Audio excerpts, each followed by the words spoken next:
1 Coríntios 1. Então, para quem está chegando hoje, já pega Coríntios aí do início. Eu, Paulo, que fui chamado pela vontade de Deus para ser apóstolo de Cristo Jesus, escrevo, junto com o irmão Sóstenes, essa carta à Igreja de Deus, que está na cidade de Corinto. Escreva a todos os que, pela sua união com Cristo Jesus, foram chamados para pertencerem ao povo de Deus. Essa carta é também para aqueles que em todos os lugares adoram o nosso Senhor Jesus Cristo, Senhor deles e nosso. Que a graça e a paz de Deus, o nosso Pai, e do Senhor Jesus Cristo estejam com vocês. Bênçãos por meio de Cristo. Eu sempre agradeço ao meu Deus por causa da graça que Ele tem dado a vocês por meio de Cristo Jesus. Por estarem unidos com Cristo Jesus, vocês foram enriquecidos em tudo, tanto no dom de anunciar o Evangelho, como no dom da sabedoria espiritual.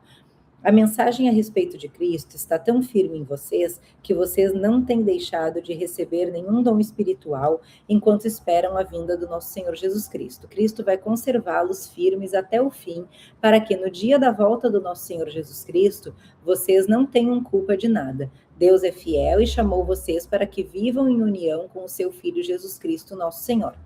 Divisões na Igreja de Corinto. Irmãos, peço pela autoridade do nosso Senhor Jesus Cristo que vocês estejam de acordo no que dizem e que não haja divisões entre vocês. Sejam completamente unidos num só pensamento e numa só intenção. Pois, meus irmãos, algumas pessoas da família de Cloé me contaram que há brigas entre vocês. O que eu quero dizer é isso: cada um de vocês diz uma coisa diferente. Um diz, eu sou de Paulo, outro, eu sou de Apolo, outro, eu sou de Pedro, e ainda outro, eu sou de Cristo. Por acaso Cristo foi dividido em várias partes? Será que Paulo morreu crucificado em favor de vocês? Ou será que vocês foram batizados em nome de Paulo? Graças a Deus que não batizei nenhum de vocês, a não ser Crispo e Gaio. Assim, ninguém pode dizer que vocês foram batizados em meu nome. Ah, sim, batizei também Estéfanas e a família dele, mas não lembro de ter batizado mais ninguém. Pois Cristo não me enviou para batizar, mas para anunciar o Evangelho e anunciá-lo sem usar a linguagem da sabedoria humana, para não tirar o poder da morte de Cristo na cruz. Cristo, o poder e a sabedoria de Deus. De fato, a mensagem da morte de Cristo na cruz é loucura para os que estão se perdendo, mas para nós que estamos sendo salvos é o poder de Deus, pois as Escrituras Sagradas dizem: destruirei a sabedoria dos sábios e acabarei com o conhecimento dos instruídos. Então, o que poderão dizer aos sábios e os instruídos? O que vão dizer os grandes oradores desse mundo? Deus tem mostrado que a sabedoria desse mundo é loucura.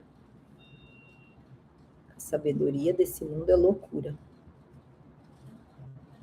Pois Deus, na sua sabedoria, não deixou que os seres humanos o conhecessem por meio da sabedoria deles. Pelo contrário, resolveu salvar aqueles que creem e fez isso por meio da mensagem que anunciamos, a qual é chamada de louca.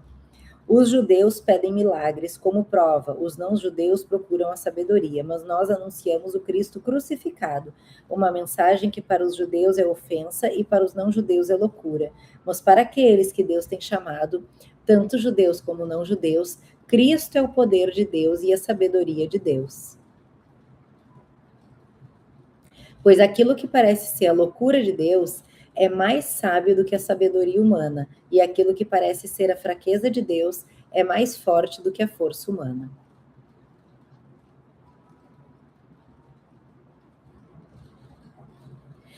Agora, meus irmãos, lembrem do que vocês eram quando Deus os chamou. Do ponto de vista humano, poucos de vocês eram sábios ou poderosos ou de famílias importantes.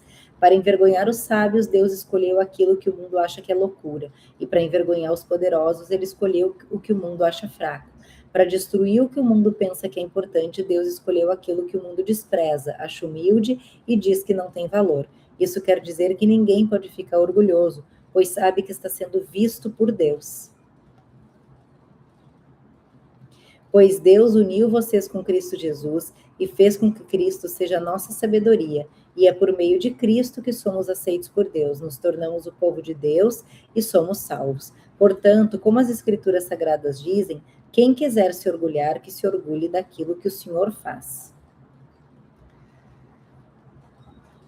Paulo, ele está mandando carta para algumas igrejas e ele sabe de alguns problemas e algumas vantagens dessas igrejas. E olha que legal, né? Tem um vídeo que eu deixei aqui do dia 22 de janeiro, que inclusive foi por conta desse vídeo que nós optamos por abrir esse canal. E é legal porque naquele momento, o que aconteceu comigo, minha esposa achou que eu estava doido, achou que eu fosse precisar de Rivotril. Eu dizia para ela: amor, eu estou completamente são, eu sei o que aconteceu comigo. Eu vou deixar o card aqui, quer dizer, a Carolina vai deixar o card aqui. Depois na descrição do vídeo eu deixo. Na descrição, para vocês verem esse vídeo.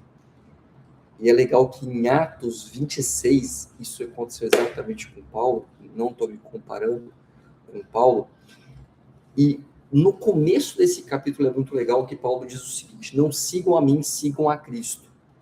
E muitas vezes a gente vai em uma igreja, e aí tem, e não é uma crítica, tá? Até porque eu não sou teólogo, mas tem os apóstolos, tem, essa igreja é acobertada por esse, que é acobertada por aquele, e assim por diante.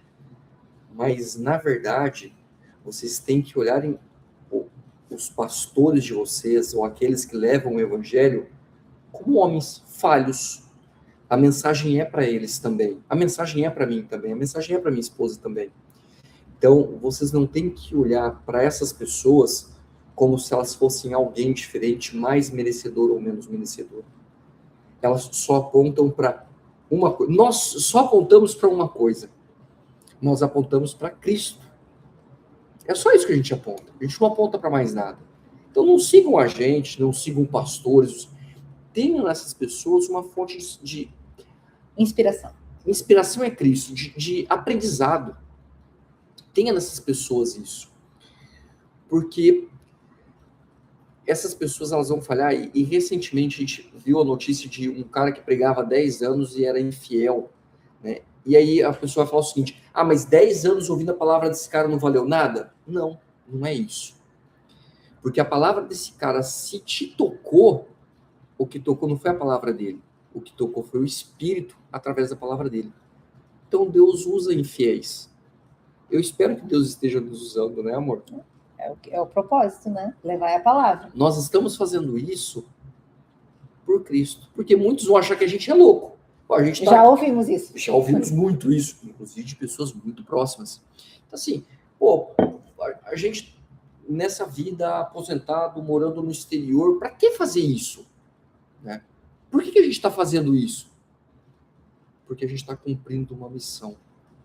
É levar a palavra de Cristo. E pode nos achar louco, mas a loucura para os homens é a sabedoria de Deus.